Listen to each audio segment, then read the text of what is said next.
Sabi nga nila, there's no place like home. Kaya naman sobrang sarap ng feeling pag nakakauwing muli dito sa Pinas. Yung ganitong environment at eksena ay sobrang nakakatuwa. So habang nag-e-enjoy sila sa labas, ay ako na may maghahanda para sa aming New Year's celebration. Nakapag-grocery na nga pala kami kahapon. At eto nga, at magluluto na ako ng mixed seafoods for dinner. Alam nyo ba na itong crabs at shrimp ay galing pa ng Qatar? Mura lang kasi ang crabs doon. So pumapatak lang na 300 pesos yung 3 kilo ng crabs. So ayan nga, at nagisa na ako ng bawang sibuyas sa butter. Oyster sauce na nga lang ang ginamit ko. Hindi kasi gusto ng mga bata ang Cajun sauce dahil maanghang. So ayan, at una kong nilagay yung patatas at mais. Nilaga ko na yan kanina. Naglagay nga rin pala ako ng sausage para naman ma-enjoy ng mga bata. Inahon ko nga muna yung mais bago nilagay yung crabs at shrimp. Hindi kasi kalakihan itong pan ko. At sinunod ko na rin ilagay yung tahong. Pre-cook na nga pala lahat yan para ito toast na lang sa sauce. So haluin lang ng haluin hanggang sa malagyan lahat ng sauce. At ayan, ready na ang aming seafoods for mukbang dinner. Sadyang ang napakamahal ng ganitong pagkain sa restaurant. Kaya naman dito na lang ako sa bahay nag-prepare para naman matikman at ma-enjoy nila nang hindi nagbabayad ng mahal. Ayan, at nilagyan na nga rin ng kanin. At may nilagang gulay at buro din kami.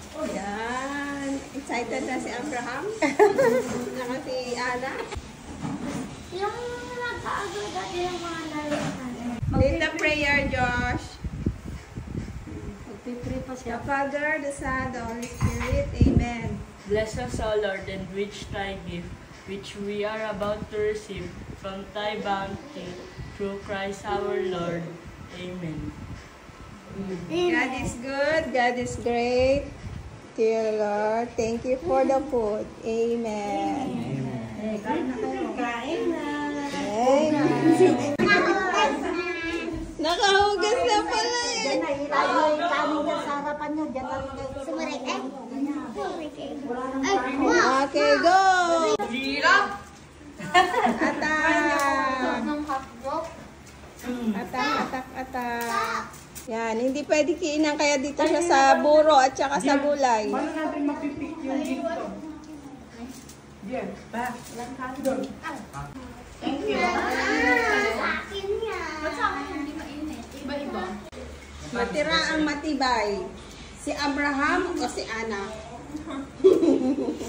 Anong masasabi mo? Sobrang busog ko. Sobrang ba? Masarap? Ikaw ay Abraham. Sobrang sarap. Ako magbabalag. Busog ka na ngayon?